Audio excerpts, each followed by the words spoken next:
Joining us now is our favorite Buffalo Bills fan, Psihogios of NorthStar Bets. Stevie, we're going to spare the gory details of the heartbreaking, crushing loss the Bills faced at Orchard Park on Sunday. We're actually going to talk some hockey. The Toronto Maple Leafs, who were in action this weekend, got a win in Seattle. Ilya Samsonov played very, very well. And, of course, they lost to the best team in all of the league, the Vancouver Canucks. But today, they face off against the Winnipeg Jets at home. The aforementioned Samsonov is going to get the start. Currently on NorthStar Bets, the Leafs are actually surprising 139 on the money line. Big favorites against the Jets. Stevie, how do you see this matchup shaken down? And can the Jets pull off the upset, I guess, against the Leafs? 100% they can pull off the upset against the Leafs. Even though they're going to their backup, Laurent Brossoit, his numbers almost mirror Hellebuck's. He doesn't have the same volume as Connor Hellebuyck. In fact, no goalie in the NHL plays as much as Hellebuyck does. But Brossoit has been very good when called upon this year. And that gives Winnipeg a big advantage over a Leafs team who I'm still not sold on between the pipes. Okay, Ilya Samsonov has looked okay in his last two starts, but let's put his most recent one in context. They played the Kraken, the number 27 offense in the NHL, and they didn't even get 20 shots on Samsonov. He made a couple nice saves, not to take anything away from him, but I'm going to take some stuff away from him. I don't think he's there yet. He has to prove to me against an upper-tier offense, which the Winnipeg Jets are. They're 12th in goals per game. He has to prove to me in a tougher matchup that he can get the job done. It's interesting out there because Kyle Connor is now back, and the Jets seem to be continuing to roll. And I'm under the impression that they're a better story than actually a team. They're just a team that's kind of caught lightning in the bottle, and they're playing really well. Do you think I'm wrong about that, or is this team a legit cup contender? I think it's a little bit of both, to sit on the fence a little bit here.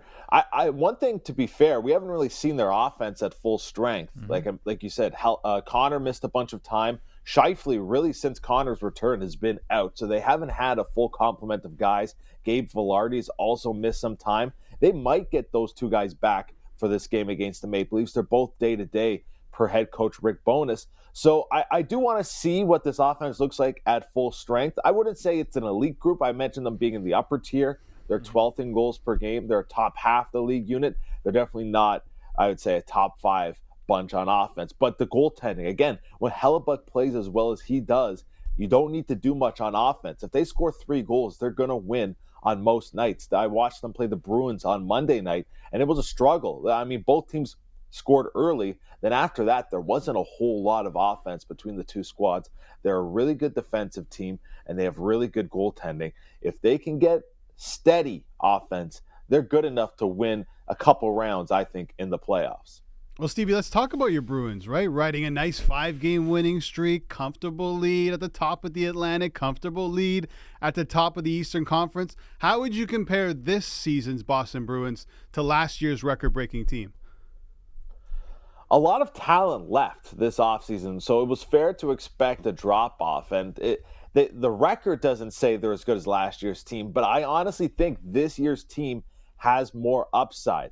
I think you look at who was leading them down the middle of the ice last year. You had Patrice Bergeron, an older center, and you had David Krejci on line 2, another older presence. I think there's a little bit more youth getting opportunities on this team. I look at a guy like Charlie Coyle. He's not young by any stretch, but he's not in his late 30s like those other two guys were, and he's really rose to the occasion. Pavel Zacha has been a real steady presence at both ends of the ice. I just think there's more upside with this group, considering that they're not really past their peak, right? Like, we can all agree, Patrice Bergeron, fantastic player, was not peak Bergeron at age 37, 38.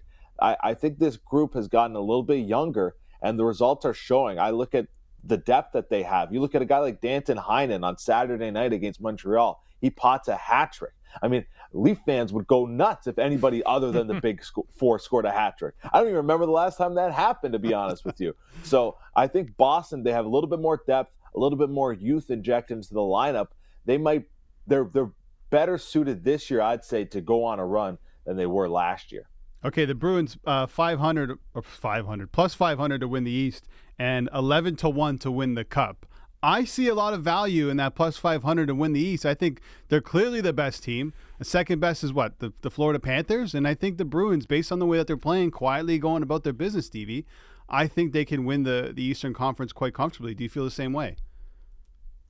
I do, because the Eastern Conference, the way it's set up this year is there's a lot. The middle is very big, and you could argue that other than Boston and maybe the Rangers, everybody else is in the middle. Like there's a lot of tight teams in the standings. Yeah. I mean, you lose a couple of games, you have Detroit right behind you. Let's take the Leafs, for example. You lose a couple games, you got Detroit right behind you, ready to pass you. The Lightning are really starting to find their stride as well. I think the middle is way bigger, and there's just a few elite teams.